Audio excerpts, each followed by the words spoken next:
हम तो निकले हैं मुस्कुराते हुए और वो तिल मिला के निकले हैं, नारे हक लगा के निकले हैं, हाँ मगर मुस्कुरा के निकले हैं। बहुत शुक्रिया, बहुत मोहब्बतें। और 4 मिसरे ये भी पढ़ता हूं कि देखना इंकलाब आएगा, हर सितम का जवाब आएगा। कुछ तो मीडिया को भी मसाला देना जरूरी है ना, कि देखना इंकलाब आए। सब छोड़ दो, शिक्षा पे कल कुछ नहीं छपेगा, ये मिसरे छपेंगे, आप देखिएगा। कि देखना इंकलाब आएगा, हर सितम का जवाब आएगा, अच्छे दिन का किए थे जो वादा, अच्छे दिन का किए थे जो वादा, उनका दिन भी खराब आएगा, उनका दिन भी खराब आएगा। बहुत शुक्रिया।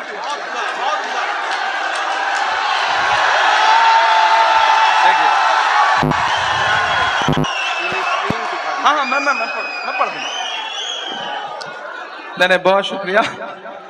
दरअसल मुझे ऐसा बीच में लग रहा था कि आप थक गए हैं, तो आपको जगाने के लिए मुझे करना पड़े कि देखना इंकलाब आएगा, हर सितम का जवाब आएगा, अच्छे दिन का किए थे जो वादा, उनका दिन भी खराब आएगा, उनका दिन भी खराब आएगा, उनका दिन भी खराब आएगा। मुझे बार बार एक नज्म के लिए बादशाह राही साहब और हमारे जो नाजिम है वो कह रहे हैं फलस्तीन वाली नज्म सुना दीजिए, वो बहुत जरूरी है। मुझे लगता है कि जब आप सामाजिक न्याय की बात करते हैं तो भारत तो ऐसा देश है जहां वसुधैव कुटुंबकम की बात की जाती है।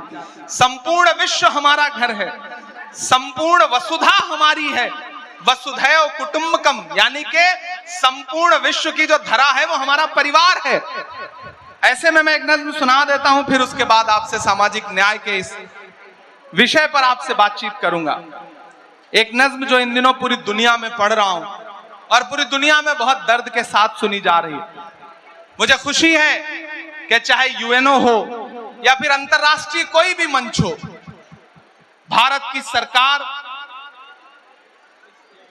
यहां पे नेता कोई भी बात करें, लेकिन अंतरराष्ट्रीय मंचों पर जब भी हमारी सरकार खड़ी होती है तो वो पुरजोर तरीके से फिलिस्तीन का समर्थन करती है। इस बात के लिए एक जोरदार ताली बजाइए आप सारे लोग। आयरन लेडी स्वर्गीय इंदिरा जी के जमाने से जो भारत और फलस्तीन के रिश्ते शुरू हुए थे, वो रिश्ते बड़े गाढ़े हैं और मुझे लगता है कि भारत की जो विदेश नीति है वो विदेश नीति हर मजलूम राष्ट्र के साथ खड़े होने की नीति है, जो पंडित जवाहरलाल नेहरू जी ने, राजीव जी ने, लाल बहादुर शास्त्री जी ने शुरू की थी, उसे आगे ले जाने की जरूरत है और कुछ हद तक ये सरकार भी उसका समर्थन करती है, उसी नीति पे चलती है। मैं एक नज्म पढ़ता हूं, फलस्तीन का मुद्दा इन दिनों पूरी दुनिया के सामने। मैं जब भी किसी दर्द को आवाज देना चाहता हूं तो मुझे अल्लामा इकबाल याद आते हैं और दुआ की शक्ल में मेरा दिल करता है कि मैं हाथ उठाऊं उसकी बारगाह में जो पूरी दुनिया को चलाने वाला है, पूरी दुनिया का मालिक है। और जब मैं ऐसी कोई बात कहना चाहता हूं तो मुझे अल्लामा इकबाल की वो नज्म याद आती है जो पूरी दुनिया में मकबूल है कि लब पे आती है दुआ बन के तमन्ना मेरी। मैं इस एक मिसरे को उठाता हूं और एक मुकम्मल नज्म आपको सुनाता हूं, आपकी आंखों में वो तमाम मंजर तैरते जाएंगे। इधर जो लोग बैठे हैं सब थोड़ी देर के लिए मुझे आपकी संजीदगी चाहिए। लब पे आती है दुआ बन के तमन्ना मेरी, लब पे आती है दुआ बन के तमन्ना मेरी, सुन ले तू आज ये फरियाद खुदाया मेरी, लब पे आती है दुआ बन के तमन्ना मेरी, तेरे महबूब ने जिस सिमत किए थे सजदे, तेरे महबूब ने जिस सिमत किए थे सजदे, हुक्म से तेरे वो अस्हाबे नबी के सजदे, हुक्म से तेरे वो अस्हाबे नबी के सजदे, सैकड़ों गम लिए सीने में है गमगीन खड़ा, सैकड़ों गम लिए सीने में है गमगीन खड़ा, अब फकत तेरे भरोसे है फलस्तीन खड़ा, अब फकत तेरे भरोसे है फलस्तीन खड़ा। काश दुनिया ये समझ पाती है झगड़ा क्या है, काश दुनिया ये समझ पाती है झगड़ा क्या है, आपके घर पे किसी गैर का कब्जा क्या है, तू जो चाहे तो हर एक बात को बेहतर कर दे, एक नजर डाल के हालात को बेहतर कर दे, लब पे आती है दुआ बन के तमन्ना मेरी। मैं जहां जहां गया मैंने इस नज्म को पढ़ा, चूंकि मैं खुद इस नज्म को कहते हुए बहुत रोया, तो मेरे साथ लोग गुनगुनाने लगते हैं, तो मुझे लगता है कि आपके मिसरे की हद ये है कि आखिरी आदमी तक को आपका अगर मिसरा याद है तो किसी शायर के लिए इससे बड़ी कमाल की बात कुछ नहीं हो सकती। मैं पढ़ता हूं अगला बंद इस नज्म का। लब पे आती है दुआ बन के तमन्ना मेरी, अब कहीं भी नहीं सुनवाई है मेरे मौला, सारी दुनिया ही तमाशाई है मेरे मौला, सारी दुनिया ही तमाशाई है मेरे मौला, जो तेरे नाम पे लड़ते हैं अगर हारे तो इसमें हम सब की भी रुसवाई है मेरे मौला, उनकी उजड़ी हुई बस्ती की सदाएं सुन ले ऐ खुदा, क़िबले अव्वल की दुआएं सुन ले, तू जो चाहे तो बुरा वक्त भी टल जाएगा, रात की कोख से सूरज भी निकल आएगा, लब पे आती है दुआ बन के तमन्ना मेरी। आखिरी बंद पढ़ता हूं इस नज्म का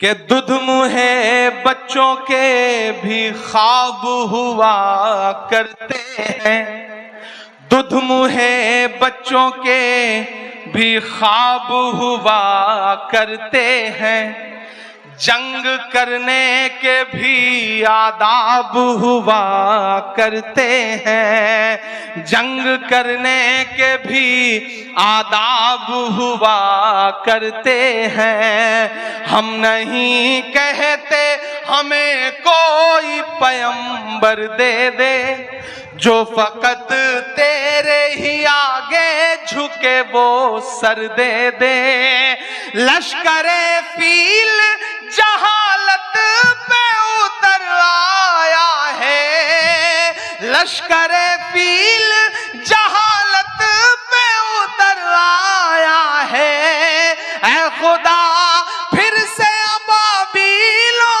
को कंकर दे दे। कौन कहता है कि जो भारत का पैगाम है, कौन कहता है कि नफरत से चलेगी दुनिया, तू दिखा दे कि मोहब्बत से चलेगी दुनिया, तू दिखा दे कि मोहब्बत से चलेगी दुनिया लपे आती है दुआ बन के तमन्ना मेरी। बहुत शुक्रिया, बहुत मोहब्बतें। और आखिर में गाजीपुर वालों, आपसे बस इतना कह रहा हूं कि सामाजिक न्याय की लड़ाई में ही नहीं बल्कि जिंदगी के हर मोड़ पर शिक्षा का जो महत्व है उस महत्व को समझना पड़ेगा। अपने बच्चों को पढ़ाने का जज्बा पैदा करिए और ये 4 मिसरे मेरे घर लेकर के जाइए कि इस तरह हौसले आजमाया करो, मुश्किलें देख कर मुस्कुराया करो, मुश्किलें देख कर मुस्कुराया करो। दो निवाले भले कम ही खाया करो, अपने बच्चों को लेकिन पढ़ाया करो, अपने बच्चों को लेकिन पढ़ाया करो। शिक्षित होइए, संगठित होइए। कभी डॉक्टर बाबा साहब अंबेडकर ने कहा था ना कि शिक्षा वो शेरनी है कि जिसका दूध जो कोई भी पिएगा वो दहाड़ेगा। तो अगर दहाड़ना चाहते हो, समाज में इज्जत के साथ रहना चाहते हो तो शिक्षित बनो। बिना शिक्षा हासिल किए, बिना पढ़े, इसलिए मत पढ़ो कि नौकरी मिल जाएगी। सिर्फ नौकरी का मकसद बना के मत पढ़ो, इसलिए पढ़ो कि समाज में इज्जत के साथ जीना है। और अगर किसी के साथ जुल्म हो रहा है, वो कोई भी हो, वो दलित हो, पिछड़ा हो, आदिवासी हो, महिलाएं हो, युवा हो, अगर उनके साथ जुल्म हो रहा है तो अपने इल्म का इस्तेमाल उस जुल्म को रोकने के लिए करो। अल्लाह के रसूल ने कहा है ना कि इल्म हासिल करो चाहे चीन तक जाना पड़े। तो चीन जाने से मुराद मुझे लगता है उस दौर में यही थी कि कितनी भी मुश्किल आए, कितना भी दूर जाके इल्म हासिल करना पड़े, लेकिन इल्म हासिल करो और डरना बंद करो। आखिर में डरना बंद करो। हुकूमत यह दिखाना चाहती है कि तुम्हारी चूड़ी टाइट कर रहे हैं इसलिए लोग खुश हो रहे हैं। एक तबका है ना जो इस बात पे खुश है कि तुम्हारी चूड़ी टाइट हो रही है। नहीं, डरना बंद करो। एक बुरा दौर आया है, टल जाएगा। वक्त का क्या है, एक दिन बदल जाएगा। बदल जाता है वक्त। और जो डराने की साजिशें लेके बैठे हैं उनसे बस इतना कह के जाता हूं कि मत समझना डराने से डर जाएंगे। मैंने कहा ना, मैं वीर अब्दुल हमीद की सरजमीन पे खड़ा हूं।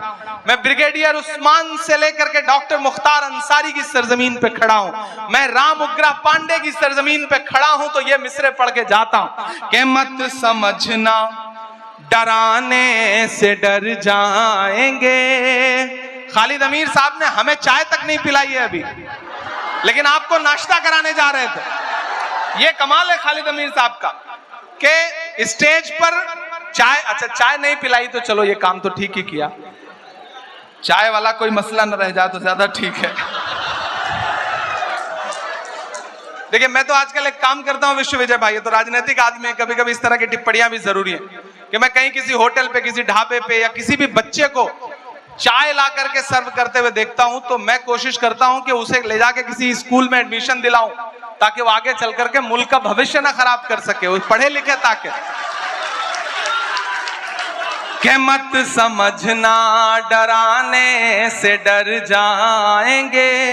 गाजीपुर के खून का जो उबाल है ना, जो इस मिट्टी का तेवर है ना, जो सरहदों की हिफाजत में खड़ा हुआ गाजीपुर का कोई भी लाल इस बात की परवाह नहीं करता कि सामने टैंक है या पैटर्न टैंक है या कौन है, वो अपनी जान की बाजी लगा करके भारत की सरहदों की हिफाजत करता है। मैं उस मिट्टी में खड़ा होकर के आखिर में आपको पुकारता हूं और ये मिसरे पढ़ता हूं, आपकी तालियों के शोर के साथ विदाई मांगता हूं कि मत समझना डराने से डर जाएंगे। अपनी बातें कहना सीखिए, पढ़िएगा तो अपनी बातें कहना भी सीखिएगा। कौन सी बात कहां कैसे कही जाती है, ये सलीका हो तो हर बात सुनी जाती है। मैं जब आया मेंबर ऑफ पार्लियामेंट बनके तो मैं ओथ लेने गया, तो मैंने हिंदी में शपथ ली। तो उस समय तत्कालीन उपराष्ट्रपति थे वेंकैया नायडू जी। उन्होंने मुझे बुलाया अपने चैम्बर में और बुला के मुझसे कहा कि मैंने बहुत दिन बाद किसी युवा को इतनी शुद्ध हिंदी बोलते हुए देखा। तो मैंने कहा सर मैं हिंदी साहित्य का विद्यार्थी हूं। तो वो और चौंके, बोले तुम तो शायर हो। मैंने कहा ये कितना खूबसूरत कॉम्बिनेशन है कि मैं इलाहाबाद विश्वविद्यालय में गंगा और जमुना के तट पर बैठ करके मैंने शायरी और कविता लिखनी सीखी है। जहां संगम होता है जो नदियों का, वहां पे साहित्य का संगम होता है। मैं उस मिट्टी से आया हूं, इसलिए इस सरकार की सारी खुराफातें समझता हूं और उसको इसी भाषा में जवाब देने का हुनर भी जानता हूं। एक दिन महिला सशक्तिकरण पे बात हो रही थी तो मैं खड़ा हुआ बोलने के लिए। तो मैंने कहा यत्र नार्यस्त पूज्यन्ते रमन्ते तत्र देवता। जब मैंने संस्कृत का सूत्र वाक्य सुनाया तो भाजपा के एक नेता बाद में मुझे सदन खत्म होने के बाद बोले इमरान आप संस्कृत का श्लोक सुना रहे हो। मैंने कहा इसमें कौन सा कमाल है भाई, मैं हिंदी साहित्य का पढ़ा हुआ हूं। अभी तो मैंने एक श्लोक सुनाया है, आपने महिलाओं के खिलाफ अत्याचार बंद नहीं किए तो और भी श्लोक सुनाऊंगा आपको। तो आपको शिक्षित इसलिए भी होना है कि दुनिया को समझने के लिए पढ़ोगे नहीं तो कैसे आगे बढ़ोगे। इसलिए मेरी गुजारिश है भाइयों और खास तौर से युवा साथियों कि अपनी मंजिलें तय करो, पढ़ो और डरना बंद करो और हुकूमतों से ये कहो कि मत समझना डराने से डर जाएंगे, मत समझना डराने से डर जाएंगे, अब के सारी हदों से गुजर जाएंगे। तैयार रहना तालियां आप बजाने के लिए जो अगले 2 मिसरे हैं उस पर गाजीपुर की आवाम के लिए कहे गए मिसरे हैं वो कि मत समझना डराने से डर जाएंगे, अब के सारी हदों से गुजर जाएंगे, मौत के नाम का खौफ देता है क्यों। तैयार रहिएगा कि मौत के नाम का खौफ देता है क्यों, मौत जिस रोज आएगी मर जाएंगे, मत समझना डराने से डर जाएंगे, अब के सारी हदों से गुजर जाएंगे, कि हमने जमजम दिया आबे गंगा दिया,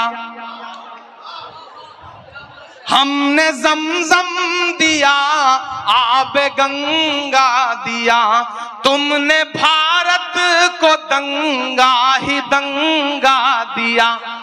और अगले जो 2 मिसरे हैं जिन्होंने अब तक हाथ नहीं खोले होंगे उन्हें भी कसम देता हूं अगर तालियां रोक पाइएगा तो रोकिएगा कि हमने जमजम दिया आबे गंगा दिया, तुमने भारत को दंगा ही दंगा दिया, तुमने एक रंग के ख्वाब देखे मगर, तुमने एक रंग के ख्वाब देखे मगर, हमने हिंदुस्तान को तिरंगा दिया।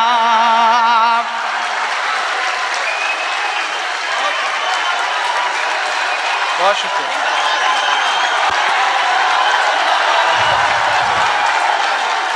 बहुत शुक्रिया। हमने जमजम दिया आबे गंगा दिया। जब जब मुझे लगता है कि आप थक गए तब तब आप मुझे गलत साबित कर देते हैं कि हमने जमजम दिया आबे गंगा दिया, तुमने भारत को दंगा ही दंगा दिया, तुमने एक रंग के ख्वाब देखे मगर, हमने हिंदुस्तान को तिरंगा दिया। ये तिरंगा बदन पर लपेटे हुए,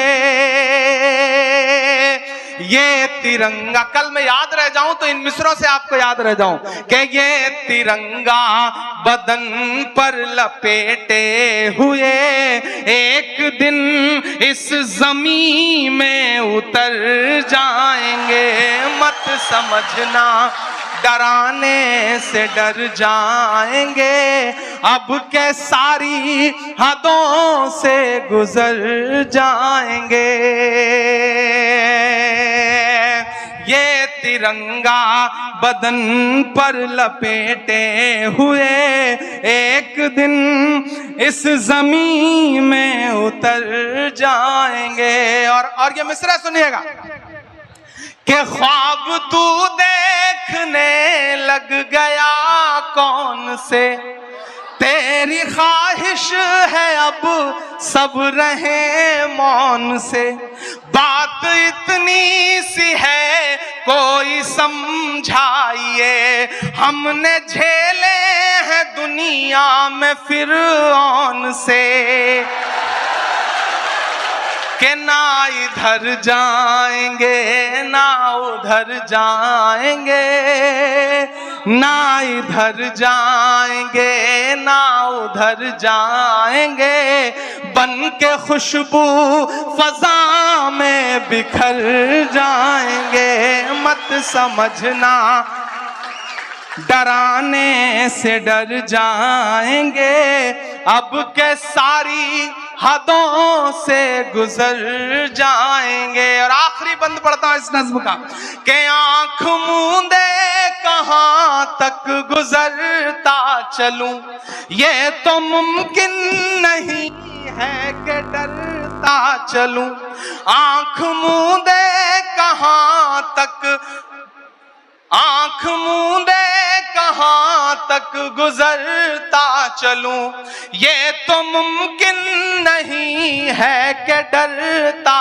चलूं, मैं क्या शायर भी हूं और मुअर्रिख भी हूं, मैं क्या शायर भी हूं और मुअर्रिख भी हूं, जुल्म जितने भी हों दर्ज करता चलूं, आंसुओं की गवाही से लिखता रहूं, खून दिल की सियाही से लिखता रहूं, आंसुओं की गवाही से लिखता रहूं, खून दिल की सियाही से लिखता रहूं, हमने जो कह दिया कह दिया कह दिया, अब ये मुमकिन नहीं कि मुकर जाएंगे, मत समझना डराने से डर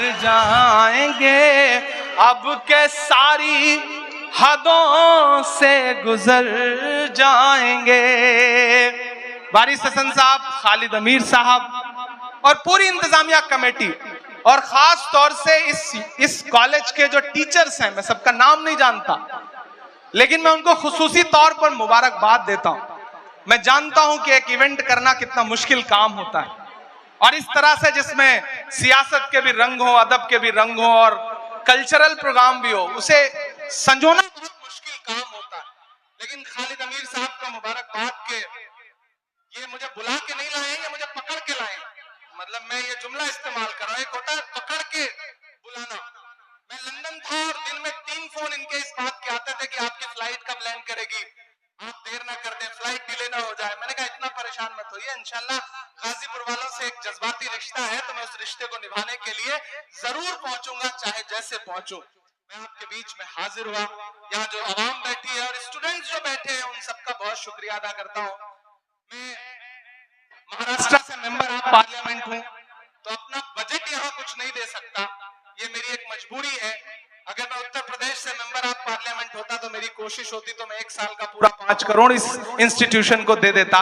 लेकिन मैं ये एक वादा आपसे खालिद अमीर साहब ये करता हूं कि आप दिल्ली आइए, चूंकि मेरी कलम यहाँ के लिए फंड नहीं दे सकती, मैं सिर्फ महाराष्ट्र के लोगों को फंड दे सकता हूं।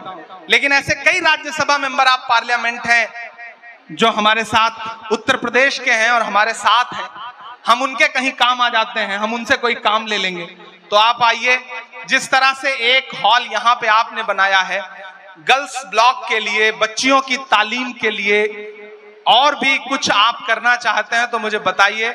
मैं खुद भले ना दे पाऊं लेकिन फकीर सबके लिए इंतजाम रखते हैं। मैं इस कॉलेज के लिए कुछ ना कुछ जरूर दिलवाऊंगा, ये आपसे वादा कर रहा हूं।